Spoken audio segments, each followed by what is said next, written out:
സത്യം സത്യമായി അരുളിയ തിരുവചനം നിത്യസത്യമായി അരുളിയ ദിവ്യവചനം ശാന്തിയായി ദീപമായി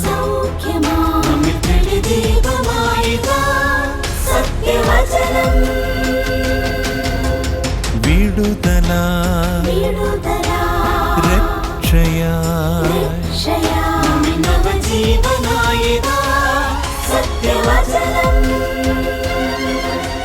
സത്യം സത്യമാ സത്യം സത്യമാ സത്യം സത്യമാ സത്യം സത്യമാ.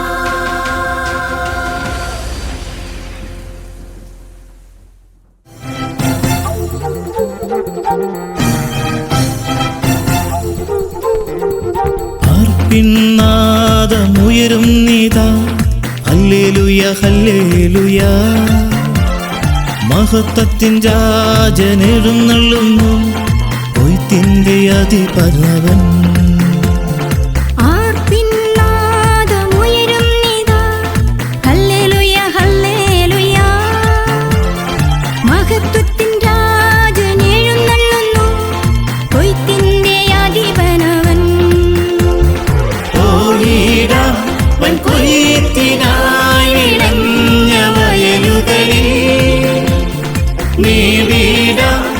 ലോകത്തേക്കാൾ വിലയേറും ആത്മാവിനെ കൊയ്ത്തിനായി വിളഞ്ഞ വയലുകളിൽ നേടിയിടാൻ ലോകത്തേക്കാൾ വിലയേറും ആത്മാവിനെ.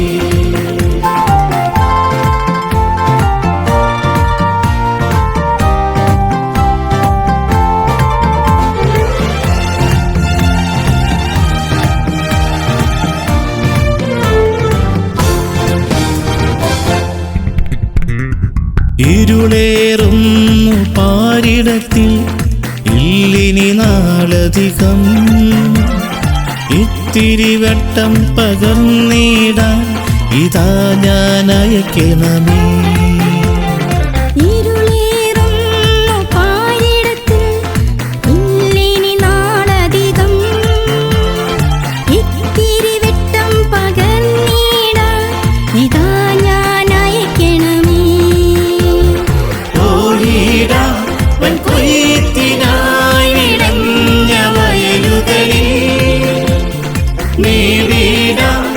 ലോകത്തേക്കാൾ വിലയേറും ആത്മാവിനെ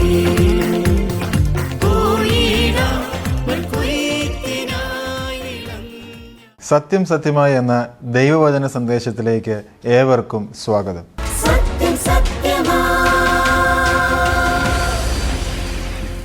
ദൈവനാമത്തിന് മഹത്വം ഉണ്ടാകട്ടെ. ദൈവവചനം കേൾക്കുവാനായിട്ട് താല്പര്യത്തോടിരിക്കുന്ന എല്ലാ പ്രിയപ്പെട്ടവർക്കും കർത്താവായ യേശുക്രിസ്തുവിൽ സ്നേഹവന്ദനം അറിയിക്കുകയാണ്.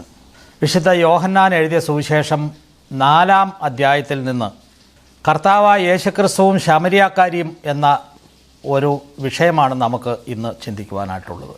പ്രിയരെ, നമുക്കറിയാം, ദൈവത്തെ അന്വേഷിച്ച് കണ്ടെത്താനായിട്ടുള്ള ഒരു പരിശ്രമമാണ് ഇന്ന് ലോകത്തിലെ മതങ്ങൾക്ക് എല്ലാം പൊതുവിലുള്ളത്. അദൃശ്യനും ആത്മരൂപിയുമായിട്ടുള്ള ദൈവത്തെ മതകർമ്മങ്ങൾ കൊണ്ടും ആചാര അനുഷ്ഠാനങ്ങൾ കൊണ്ടും വിവിധമായിട്ടുള്ള കർമ്മ പരിപാടികൾ കൊണ്ടും അവൻ്റെ മുഖദർശനം നേടാം എന്നുള്ള ഒരു ചിന്തയാണ് പൊതുവിൽ ഈ മതങ്ങൾക്ക് എല്ലാം ഉള്ളത്. എന്നാൽ നമുക്കറിയാം, ഈ പരിശ്രമത്തിൽ പരാജയപ്പെട്ട മനുഷ്യൻ സ്വന്തം ഭാവനയും ശില്പചാതുര്യവും ഉപയോഗിച്ച് വിഗ്രഹങ്ങളെ കൊത്തിയുണ്ടാക്കി കൈപ്പണിയായിട്ടുള്ള വിഗ്രഹങ്ങളുടെ മുമ്പിൽ നമസ്കരിക്കുന്ന ഭോഷത്വമാർന്ന ഒരു ചിത്രം നമുക്ക് കാണുവാനായിട്ട് സാധിക്കും. വാസ്തവത്തിൽ അദൃശ്യനും ആത്മരൂപിയുമായിട്ടുള്ള ദൈവത്തെ മനുഷ്യർക്ക്, വിശേഷിച്ച് പാപത്താൽ വികൃതമായിട്ട് തീർന്ന മനുഷ്യബുദ്ധിക്ക് അന്വേഷിച്ച് കണ്ടെത്തുവാനായിട്ട് സാധ്യമല്ല. ദൈവത്തെ മനുഷ്യന് അറിയണമെങ്കിൽ ദൈവം തന്നെത്താൻ മനുഷ്യർക്ക് വെളിപ്പെടുത്തേണ്ടതായിട്ടുള്ള ആവശ്യമുണ്ട്. കർത്താവായ യേശുക്രിസ്തുവിൻ്റെ മനുഷ്യാവതാരം ദൈവത്തിൻ്റെ സമ്പൂർണ്ണമായിട്ടുള്ള വെളിപ്പാടാണ്. മനുഷ്യൻ അന്വേഷിച്ച് കണ്ടെത്തിയ ഒരു ദൈവത്തെ അല്ല, മനുഷ്യനെ അന്വേഷിച്ച് കണ്ടെത്തിയ ഒരു ദൈവത്തെയാണ് വിശുദ്ധ ബൈബിൾ നമ്മുടെ മുമ്പിൽ അവതരിപ്പിക്കുന്നത്. കാണാതെ പോയതിനെ തിരഞ്ഞ് രക്ഷിക്കാനായിട്ട് വന്ന ദൈവത്തെയാണ് വിശുദ്ധ ബൈബിൾ നമുക്ക് പരിചയപ്പെടുത്തുന്നത്. നാം ഇപ്പോൾ ചിന്തിക്കാനായിട്ട് പോകുന്ന വിഷയം വിശുദ്ധ യോഹന്നാൻ എഴുതിയ സുവിശേഷം 4-ാം അധ്യായത്തിൻ്റെ 4 മുതൽ 7 വരെയുള്ള വേദഭാഗമാണ്. പാപിയെ അന്വേഷിച്ച് വരുന്ന കർത്താവ്. വേദഭാഗം വായിക്കാം. അവൻ ശമര്യായിൽ കൂടി കടന്നു പോകേണ്ടി വന്നു. അങ്ങനെ അവൻ സുക്കാർ എന്ന ശമര്യാ പട്ടണത്തിൽ യാക്കോബ് തൻ്റെ പുത്രനായ യോസേപ്പിന് കൊടുത്ത നിലത്തിനരികെ എത്തി. അവിടെ യാക്കോബിൻ്റെ ഉറവുണ്ടായിരുന്നു. യേശു വഴി നടന്ന് ക്ഷീണിച്ചിട്ട് ഉറവിനരികെ ഇരുന്നു. അപ്പോൾ ഏകദേശം 6-ാം മണി നേരമായിരുന്നു. ഒരു ശമര്യാ സ്ത്രീ വെള്ളം കോരുവാൻ വന്നു.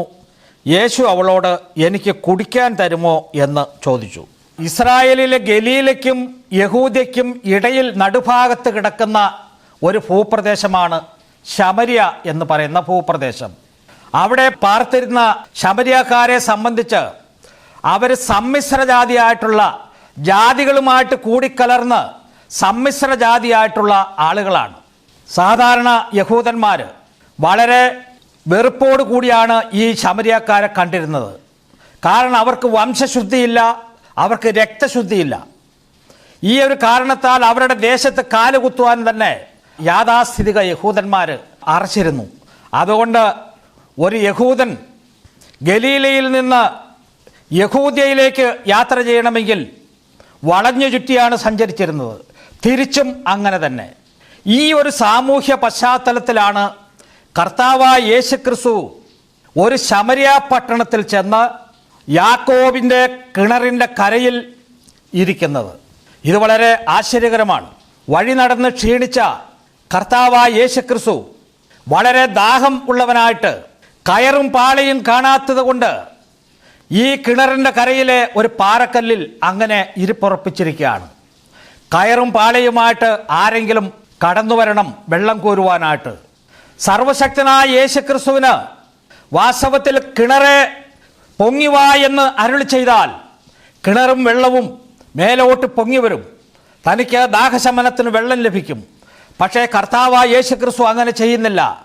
സ്വയം സ്വീകരിച്ചതായിട്ടുള്ള ചില പരിമിതികൾക്കുള്ളിൽ താൻ അവനെ വിധേയപ്പെടുത്തി ഇരിക്കുകയാണ്. വാസ്തവത്തിൽ ഈ കിണറിൻ്റെ കരയിൽ കർത്താവായ യേശുക്രിസ്തു ഇരിക്കുന്നത് എന്താണ്? വാസ്തവത്തിൽ അടിസ്ഥാനപരമായിട്ടുള്ള അവൻ്റെ ആവശ്യം, അവൻ്റെ ലക്ഷ്യം എന്താണ്? തൊണ്ട നനയ്ക്കാനുള്ള വെള്ളത്തിൽ ഉപരിയായിട്ട് ഒരു ലക്ഷ്യം അവനുണ്ട് എന്ന് തുടർന്നുള്ള കാര്യങ്ങൾ വിശകലനം ചെയ്യുമ്പോൾ നമുക്ക് മനസ്സിലാക്കുവാനായിട്ട് സാധിക്കും. നശിച്ചു പോകുന്ന ചില ആത്മാക്കളെ രക്ഷിക്കാനായിട്ടുള്ള ദാഹമാണ് അവൻ്റേത് എന്ന് നമുക്ക് മനസ്സിലാക്കുവാനായിട്ട് സാധിക്കും. അങ്ങനെ ഒരു സന്ദർഭത്തിന് വേണ്ടിയാണ് വാഴ്ത്തപ്പെട്ട നമ്മുടെ കർത്താവ് ആ കിണറിൻ്റെ കരയിൽ ആ കൽപ്പടവിന്മേൽ ഇരിക്കുന്നത്.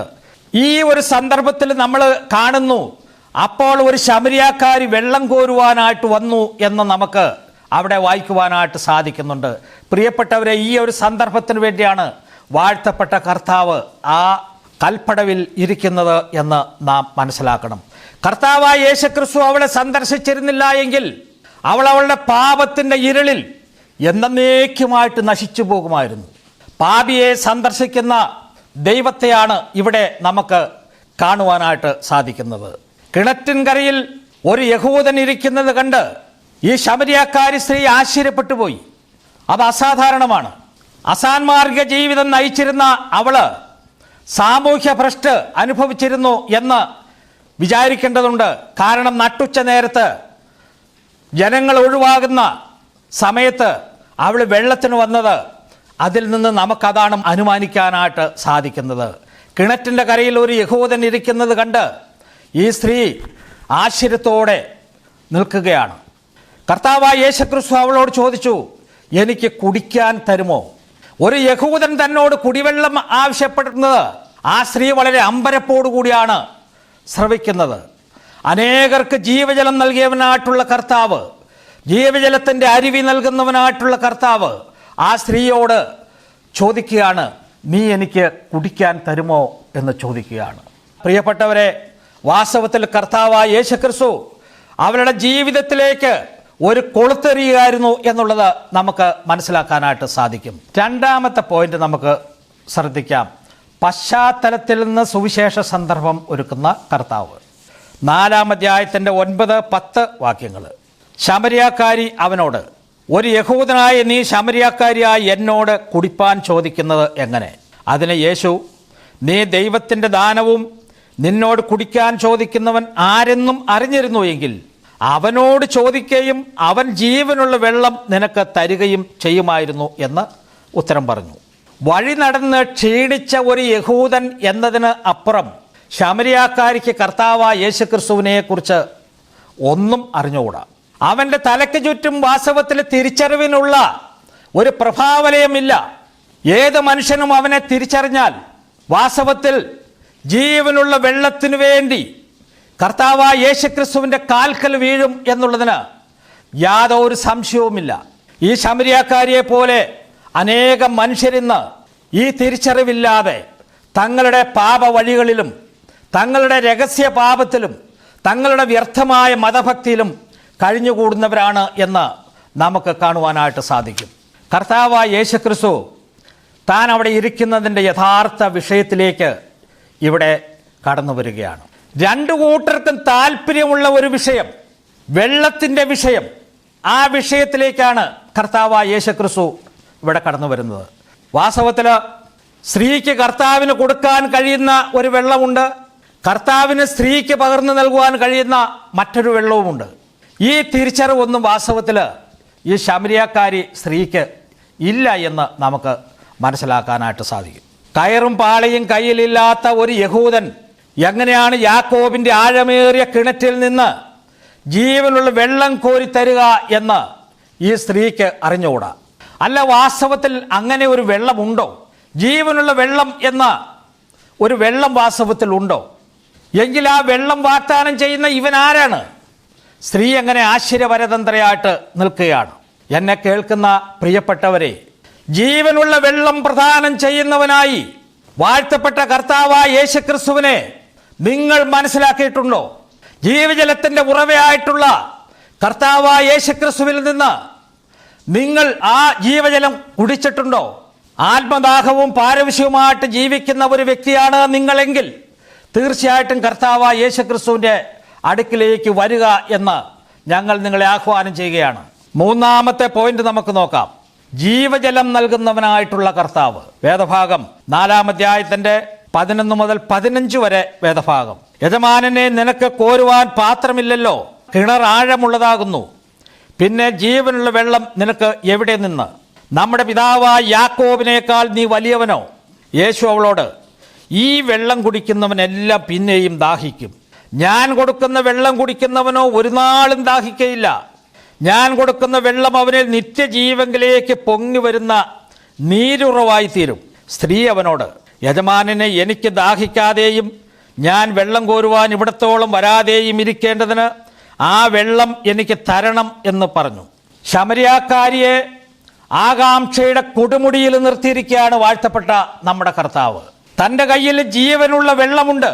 പക്ഷേ യാക്കോബിൻ്റെ കിണറ്റിലെ വെള്ളം, അതിൻ്റെ വ്യർത്ഥത തിരിച്ചറിയേണ്ടതുണ്ട് മനുഷ്യൻ. അത് കുടിക്കുന്നവർക്കെല്ലാം പിന്നെയും ദാഹിക്കും എന്നാണ് നമ്മുടെ കർത്താവ് ഇവിടെ പറയുന്നത്. പ്രിയമുള്ളവരെ, യാക്കോബിൻ്റെ കിണറ്റിലെ വെള്ളം എന്നതുകൊണ്ട് ഉദ്ദേശിക്കുന്നത് ഈ ലോകം നമുക്ക് നൽകുന്ന ഭൗതികമായിട്ടുള്ള അനുഗ്രഹങ്ങളാണ്. അത് അനുഭവിക്കുന്ന ഒരു മനുഷ്യർക്കും പൂർണ്ണമായ ആത്മസംതൃപ്തി ലഭിക്കുന്നില്ല. ആ ഒരു തിരിച്ചറിവ് ജീവനുള്ള വെള്ളം കാംക്ഷിക്കുന്ന ഏത് വ്യക്തിക്കും ഉണ്ടായേ തീരുകയുള്ളൂ. ജീവനുള്ള വെള്ളം എന്ന കർത്താവിൻ്റെ പ്രസ്താവനയിലൂടെ അവിടുന്ന് ഉദ്ദേശിക്കുന്നത് സ്വർഗീയമായ അനുഗ്രഹങ്ങളെക്കുറിച്ചാണ്. ഒരാലങ്കാരിക ഭാഷയാണ് കർത്താവായ യേശുക്രിസ്തു ജീവനുള്ള വെള്ളം എന്ന പ്രയോഗത്തിലൂടെ ഇവിടെ ഉദ്ദേശിച്ചിരിക്കുന്നത്. പാപക്ഷമ, നിത്യജീവൻ, ദൈവിക കൂട്ടായ്മ, സ്വർഗത്തിലെ ഇതരങ്ങളായിട്ടുള്ള അനുഗ്രഹങ്ങൾ, സന്തോഷവും സംതൃപ്തിയും നിറഞ്ഞ ജീവിതം, ഇതെല്ലാം ഈ ജീവനുള്ള വെള്ളത്തിൻ്റെ പാക്കേജിൽ ഉൾപ്പെട്ട അനുഗ്രഹങ്ങളാണ് എന്ന് നമുക്ക് കാണുവാനായിട്ട് സാധിക്കും. കർത്താവായ യേശുക്രിസ്തു അത് മനുഷ്യർക്ക് നൽകുന്നു എന്നുള്ളതാണ് നമുക്കിവിടെ കാണുവാനായിട്ട് സാധിക്കുന്നത്. ആത്മദാഹം തീർക്കുവാനായിട്ട് വിവിധ തീർത്ഥാടന സ്ഥലങ്ങളിലേക്ക് നേർച്ച കാഴ്ചകളും വഴിപാടുകളും ഒക്കെ ആയിട്ട് നടന്ന എന്നെ സംബന്ധിച്ചിടത്തോളം എനിക്ക് അനുഭവപരമായിട്ട് ഈ സാക്ഷ്യം പറയുവാനായിട്ട് സാധിക്കും. കർത്താവായ യേശുക്രിസ്തുവിൽ നിന്ന് ഈ ജീവനുള്ള വെള്ളം കുടിക്കുന്ന വ്യക്തികൾക്ക് ഒരു കാലത്തും വീണ്ടും ദാഹിക്കുകയില്ല. എൻ്റെ അനുഭവത്തിൽ നിന്ന് ഞാനത് നിങ്ങളോട് പറയുകയാണ്. നാലാമത് നമുക്ക് നോക്കാം, മാനസാന്തരത്തിലേക്ക് നയിക്കുന്ന കർത്താവ്. 4-ാം അധ്യായത്തിൻ്റെ 16 മുതൽ 19 വരെയുള്ള വേദഭാഗം.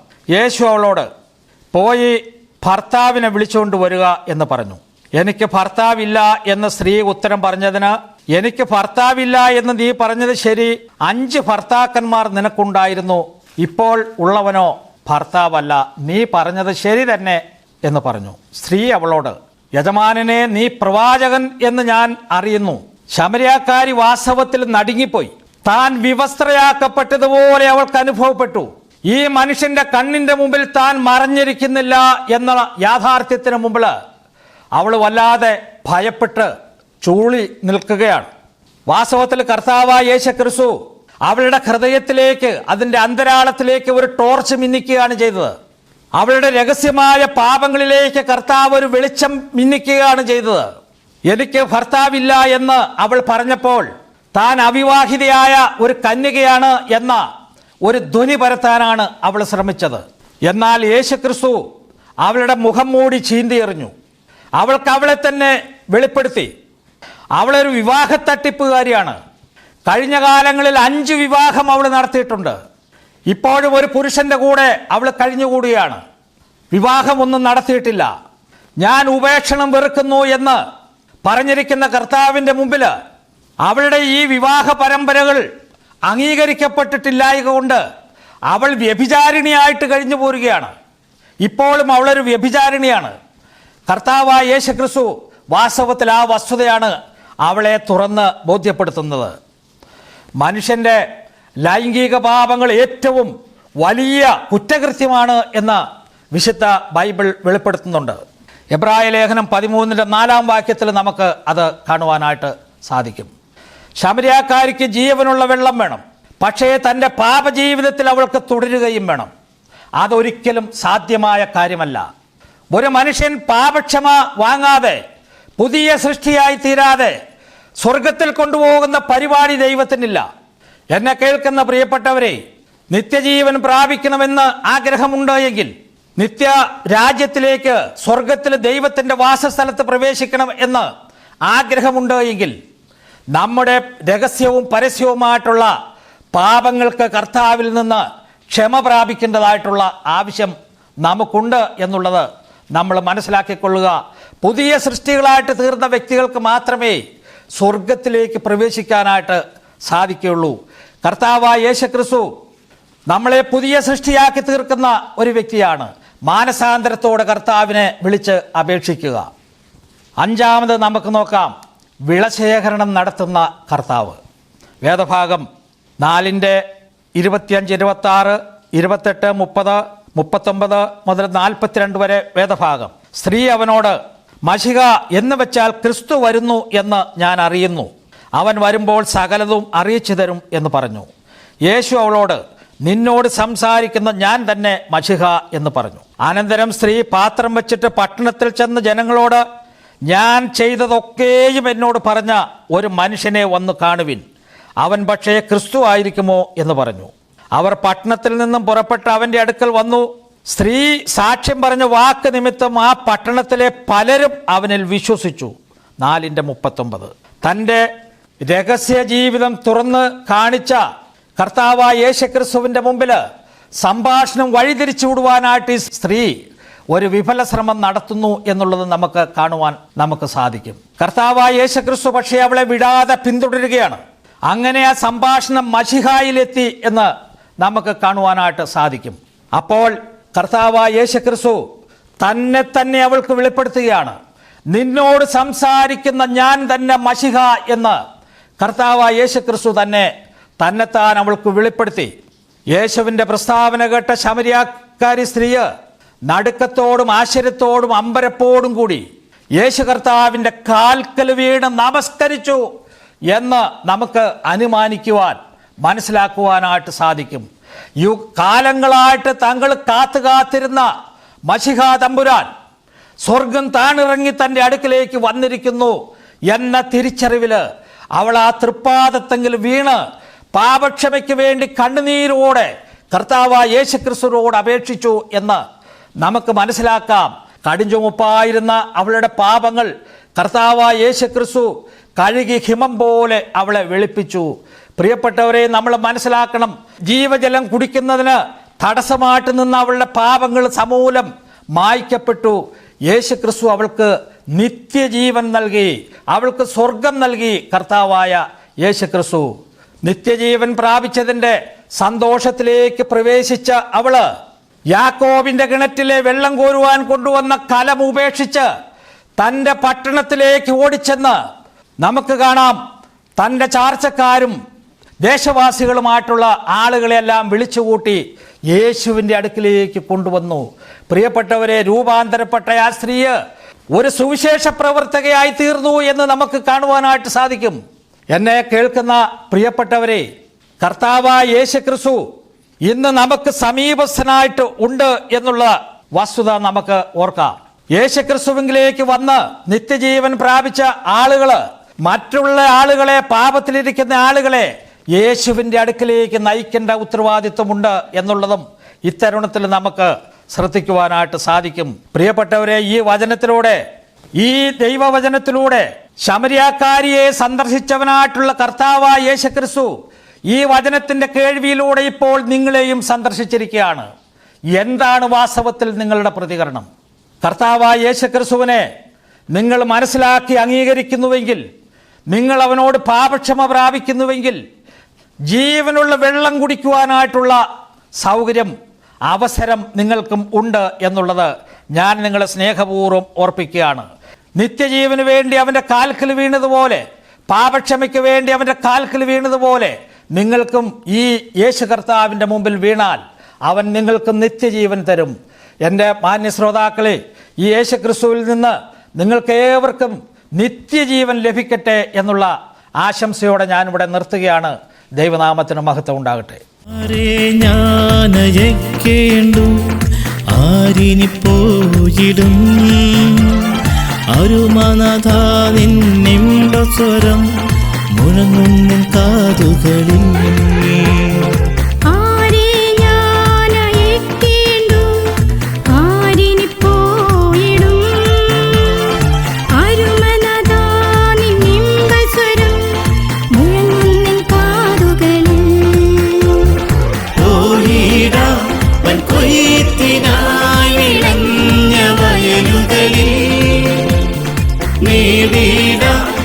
ലോകത്തേക്കാൾ വിലയേറും ആത്മാവിനെ കൊയ്ത്തിനായി വിളഞ്ഞ വയലുകളിൽ നേടിയിടാൻ ലോകത്തേക്കാൾ വിലയേറും ആത്മാവിനെ. കർത്താവായ യേശുക്രിസ്തുവിൻ്റെ വിലയേറിയ നാമം ഏറ്റവും മഹത്വപ്പെടുമാറാകട്ടെ. കർത്താവായ യേശുക്രിസ്തു പാപിയെ സ്നേഹിക്കുന്ന ദൈവമാണ്. പാപിയെ തേടി ഭൂമിയിലേക്ക് വന്ന ഏക വ്യക്തി കർത്താവായ യേശുക്രിസ്തു മാത്രമാണ്. കാണാതെ പോയ ആടിനെ തെരഞ്ഞു വന്ന നല്ല ഇടയനാണ് നമ്മുടെ കർത്താവായ യേശുക്രിസ്തു. മാത്രമല്ല, മനുഷ്യൻ്റെ പാപത്തിന് പരിഹാരം വരുത്തുവാൻ, അവനെ ദൈവഭവനത്തിൽ നിത്യജീവൻ്റെ അവകാശിയാക്കി തീർക്കുവാനായി, അവൻ്റെ പാപത്തിന് പരിഹാരം വരുത്തുവാനായി ഭൂമിയിലേക്ക് വന്ന ഏക രക്ഷകൻ അത് കർത്താവായിരിക്കുന്ന യേശുക്രിസ്തു മാത്രമാണ്. യേശുക്രിസ്തു വന്നത് നമ്മുടെ പാപങ്ങൾക്ക് പരിഹാരം വരുത്തുവാനാണ് എങ്കിൽ അവനിൽ വിശ്വസിക്കുന്നവർക്ക് നിത്യജീവൻ ഉണ്ട് എന്ന് ദൈവത്തിൻ്റെ വചനം അടിവരയിട്ട് പറയുമ്പോൾ, പ്രിയപ്പെട്ടവരെ, ഞാനും നിങ്ങളും വിശ്വസിക്കാൻ ആഗ്രഹിക്കുകയും ചെയ്യുന്നത് മറ്റു പലതിലുമാണ്. പാരമ്പര്യമായി നമ്മുടെ പിതാക്കന്മാർ ഒക്കെയും നമ്മെ പഠിപ്പിച്ച സൽപ്രവൃത്തികൾ ആചരിക്കുകയും കൂദാശകൾ ആചരിക്കുകയും മരണശേഷമുള്ള പരിഹാരക്രിയകളിൽ ആശ്രയിക്കുകയും ആശ വയ്ക്കുകയും ചെയ്യുന്ന മനുഷ്യരാണ് ഇന്ന് ലോകത്തിലെ ഒട്ടുമിക്ക ആളുകളും. എന്നാൽ പ്രിയ സ്നേഹിതരെ, ഞങ്ങൾ നിങ്ങളോട് പറയട്ടെ, ഇവയിലൊക്കെയാണ് മനുഷ്യന് രക്ഷ എന്ന് നിങ്ങൾ വിചാരിക്കുന്നുവെങ്കിൽ അത് തികച്ചും ബുദ്ധിശൂന്യമായിരിക്കുന്ന ഒരു ചിന്തയാണ്. ദൈവത്തിൻ്റെ വചനത്തിന് പറയുവാനായിട്ടുള്ളത്, ആകാശത്തിന് കീഴിൽ മനുഷ്യരുടെ ഇടയിൽ മനുഷ്യന്റെ രക്ഷയ്ക്ക് വേണ്ടി നൽകപ്പെട്ട മറ്റൊരു നാമവുമില്ല. അത് കർത്താവായ യേശുക്രിസ്തുവിന്റെ നാമം മാത്രമാണ്. കാരണം മനുഷ്യന്റെ പാപത്തിന് പരിഹാരം കണ്ടെത്തുവാൻ കഴിയുന്നത് കർത്താവായ യേശുക്രിസ്തുവിന്റെ കാൽവരി ക്രൂശിലാണ്. ഞാനും നിങ്ങളും അനുഭവിക്കേണ്ട പാപത്തിന്റെ ശിക്ഷകളൊക്കെയും കർത്താവായ യേശുക്രിസ്തു ഏറ്റെടുത്ത് അനുഭവിച്ചു തീർത്തു. ആ കർത്താവിൽ വിശ്വസിക്കുന്നവർക്ക് മരണത്തിന്റെ പാപത്തിന്റെ ശിക്ഷ ഇനി അനുഭവിക്കേണ്ട ആവശ്യമില്ല. നമ്മുടെ പ്രവൃത്തികളുടെ മഹാത്മ്യം നോക്കാതെ അയോഗ്യരായ നമ്മെ ദൈവത്തിൻ്റെ നീതി നമ്മുടെ മേൽ ആരോപിച്ച് കർത്താവായ യേശുക്രിസ്തുവിൻ്റെ കാൽവരി ബലിയിലുള്ള വിശ്വാസത്താൽ നമ്മെ രക്ഷിക്കുന്ന ദൈവത്തിൽ ആശ്രയിക്കുന്നതാണ് ഏറ്റവും വിവേകപൂർവമായ വചനാധിഷ്ഠിതമായിരിക്കുന്ന വിശ്വാസം എന്ന് പറയുന്നത്. ആ വിശ്വാസത്തിലേക്ക് ഞങ്ങൾ നിങ്ങളെ ഹൃദയംഗമായി ക്ഷണിക്കുകയും വിശ്വസിക്കുവാനായിട്ട് ആഹ്വാനം ചെയ്യുകയാണ്. ഈ നിലയിൽ വിശ്വസിക്കുവാൻ ദൈവം നിങ്ങളെ സഹായിക്കട്ടെ. ഇന്ന് തന്നെ ആ കർത്താവിന് നിങ്ങളുടെ ജീവിതങ്ങളെ സമർപ്പിക്കുവാൻ, യേശുക്രിസ്തു മരിച്ചത് എൻ്റെ പാപത്തിന് വേണ്ടിയിട്ടാണ്, ഞാനൊരു പാപിയാണ് എന്നൊക്കെയുള്ള തിരിച്ചറിവും ബോധ്യവും നമ്മുടെ ജീവിതത്തിൽ വരുന്നുവെങ്കിൽ തീർച്ചയായും ആ കർത്താവിൽ വിശ്വസിക്കുക. ദൈവം നമ്മെ സഹായിക്കട്ടെ. നമുക്ക് പ്രാർത്ഥിക്കാം. ഞങ്ങളെ സ്നേഹിക്കുന്ന സ്വർഗീയ നല്ല പിതാവേ, നന്ദിയുള്ള ഹൃദയത്തോടെ ഞങ്ങൾ അങ്ങേ സ്തുതിക്കുകയും മഹത്വപ്പെടുത്തുകയും ചെയ്യുന്നു. കർത്താവായ യേശുക്രിസ്തു ഭൂമിയിലേക്ക് വന്നത് പാപിയായിരിക്കുന്ന മനുഷ്യരെ തേടിയാണ്. അവരെ രക്ഷിക്കുവാനും അവരുടെ പാപത്തിന് സമ്പൂർണ്ണമായിരിക്കുന്ന പരിഹാരം വരുത്തി ദൈവത്തിൻ്റെ അടുത്ത് മനുഷ്യനെ എത്തിക്കുവാൻ, അവനെ സ്വർഗത്തിൻ്റെ അവകാശിയാക്കി തീർക്കുവാൻ, നിത്യജീവൻ്റെ അവകാശിയാക്കി തീർക്കുവാൻ ആണ് കർത്താവായ യേശുക്രിസ്തു ഭൂമിയിലേക്ക് വന്നത്. ആ കർത്താവിനെ നോക്കിക്കൊണ്ട് അവൻ്റെ ക്രൂശിൽ വിശ്വസിക്കുന്ന ഏവർക്കും നിത്യജീവനെ വാഗ്ദത്തമായി നൽകുന്ന ആ കർത്താവിൻ്റെ വചനങ്ങൾക്കായി നന്ദിയോടെ സ്തോത്രം. ഈ കേട്ട വചനങ്ങൾ കർത്താവെ ഈ കേൾവിക്കാരായിരിക്കുന്ന പ്രിയ സ്നേഹിതരുടെ ജീവിതങ്ങളിൽ രൂപാന്തരം വരുത്തുവാൻ സ്വർഗത്തിലെ ദൈവം പ്രവർത്തിക്കണമേ. അവിടുത്തെ കൃപ അവിടുന്ന് ചൊരിയണമേ എന്ന് പ്രാർത്ഥിക്കുന്നു. പ്രാർത്ഥന കർത്താവ് കേട്ടതുകൊണ്ട് സ്തോത്രം. യേശുക്രിസ്തുവിൻ്റെ വിലയേറിയ നാമത്തിൽ തന്നെ ആമേൻ. ഈ വചന സന്ദേശം നിങ്ങൾക്ക് അനുഗ്രഹമായി എന്ന് ഞങ്ങൾ വിശ്വസിക്കുന്നു. നിങ്ങളുടെ വിലപ്പെട്ട നിർദ്ദേശങ്ങളും പ്രാർത്ഥന ആവശ്യങ്ങളും ഞങ്ങളെ അറിയിച്ചാലും ഞങ്ങൾ നിങ്ങൾക്ക് വേണ്ടി പ്രാർത്ഥിക്കുന്നതായിരിക്കും. ഞങ്ങളുമായി ബന്ധപ്പെടേണ്ട വിലാസം Agape Gospel Ministries 126 Maithri Nagar, Asramam, Kollam. Email ID satyamsatyamai@gmail.com. Phone number 8136936648. Bible സംബന്ധമായ നിങ്ങളുടെ സംശയങ്ങളും ചോദ്യങ്ങളും ഞങ്ങളുടെ വാട്സപ്പ് നമ്പറിലൂടെ ഞങ്ങളെ അറിയിച്ചാലും അതിനുള്ള ഉത്തരങ്ങൾ ഞങ്ങൾ നിങ്ങൾക്ക് നൽകുന്നതാണ്. അതോടൊപ്പം തന്നെ ഈ പ്രോഗ്രാമിൻ്റെ മറ്റ് സന്ദേശങ്ങളും പാട്ടുകളും കേൾക്കുവാനായി സത്യം സത്യമായി എന്ന യൂട്യൂബ് ചാനലും സത്യം സത്യമായി എന്ന ഫേസ്ബുക്ക് പേജും സന്ദർശിച്ചാലും ദൈവം നമ്മളെല്ലാവരെയും അനുഗ്രഹിക്കുമാറാകട്ടെ. സത്യം സത്യമാ, സത്യം സത്യം